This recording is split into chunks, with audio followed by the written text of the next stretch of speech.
Greetings, I'm BC Ezerioha, automotive engineer and professional race car driver. And I'm Jamie, Forza Motorsport tuning and car building expert. Let's get started. Class is now in session.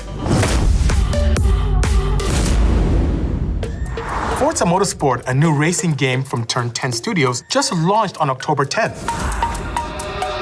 No matter your skill level, this video will share some tips and tricks to help you upgrade and build the cars that you've been leveling up and driving in-game. Let's get started on today's lesson, which is all about car building. Forza Motorsport has a brand new single-player campaign mode called the Builder's Cup. This mode is a car builder's dream and teaches players to level up their cars like never before.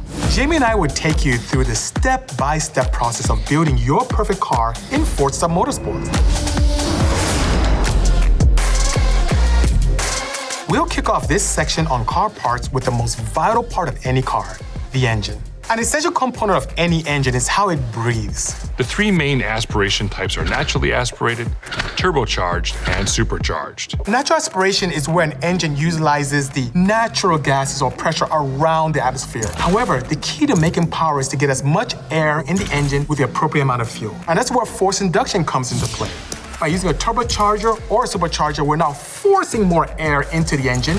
Supercharged and turbocharged cars will have a higher torque than stock, but can add additional weight. Make sure to offset the additional weight with other upgraded parts. Aero is short for aerodynamics. Aero kits aren't just for a cutting-edge look. Aerodynamic upgrades like spoilers use the air current to create a downward force on the car. This in turn helps the car grip the track and maintain control through fast corners. Aero keeps a race car stable. Being able to cut through the air very nicely using aero upgrades can allow you to not only go fast in the straights, but also very nicely in the corners. Consider adding aero upgrades for curvy tracks like Suzuka or Silverstone.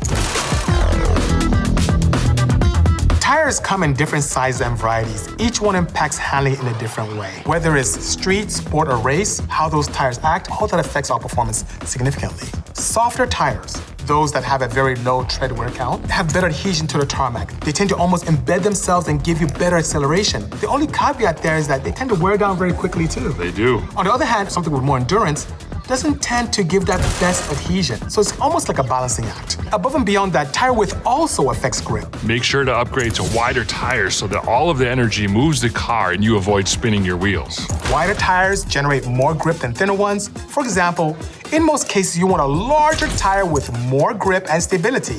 The size and weight of a car's rims help boost performance. Rims are divided into weight groups. You can see how the weight changes with those wheels. How long would it take you to change the 4 wheels and tires on a car? It'd take me forever. This is a breeze. In a matter of seconds, of course. The drivetrain transfers the energy being produced by the engine into the wheels. And there's front-wheel drive, then you have four-wheel drive. There's rear-wheel drive, there's all-wheel drive. Upgrading the drivetrain elements like the clutch, differential, and transmission will increase the amount of power transferred to the wheels. So choosing the right differential can give you adhesion, not only when going straight, but definitely around the corners to allow you to have better and better lap times. You could easily go into your conversions and do a drivetrain swap. The final component of a good drivetrain is the transmission. And what makes a racing transmission unique is its ability not only to shift quickly, but also to reduce drivetrain losses that can give us more power to the ground. Platform and handling upgrades drastically improve the feel of your car when turning through corners and navigating traffic on track. They also keep you on the road and driving upright. We can have the best tires in the world with the lightest wheels. However, if we don't have the proper suspension, we can't keep those tires on the tarmac. Changing your suspension can make your car more stable by making it softer, more firm to the liking of the driver. The more power you make, the more important brakes are. Yeah, balancing speed with control is crucial here. Try upgrading your brakes to give you greater control in treacherous turns. Above and beyond the brakes, a roll cage is very important. It allows stiffening of the chassis, quote unquote, feel like you're driving on the rails, keep the car planted, and net, keep that adhesion between the chassis and the tarmac. So going into our anti-roll bars, we can go to the front ones, we can go to a sport, and we can go to a race, which also gives us more opportunity to tune the vehicle later on and adjust what we need to do. And now Jamie will demonstrate how weight reduction impacts performance. When you get car points, I would immediately go for weight reduction. Weight reduction will provide you with a car that would give you higher acceleration, better braking, and it would be easier to go through the turns. The way the car handles and feels with less weight is going to be a much more phenomenal vehicle. The best race car in the world won't achieve peak performance if it's not tuned up. It even plays a role in how your car steers. If you oversteer, it's almost like you put in as little input and your car steers significantly. Understeers are opposite. I put a lot of effort into turning and my car barely turns at all. If a car inherently comes with oversteer, we're going to try and make that car balance out. So here we have the ride height as well. So if we go to a track that has a lot of elevation change, we certainly don't want to bottom out. Of course not. Our bump stiffness and our rebound stiffness. Yes.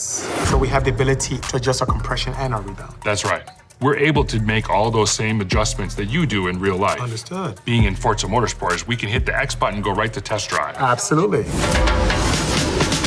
Let's recap, shall we? Today, we learned the ins and outs of car building. We learned how different car parts like the engine, tires, drivetrain, and others work together to increase maximum performance. And the importance of basic tuning. And keep in mind that all the upgrades you make impact tire wear and tear, the fuel consumption of the car, and what your optimal drive lines on the track may be. So keep on experimenting. Thanks for joining us. See you at the starting line.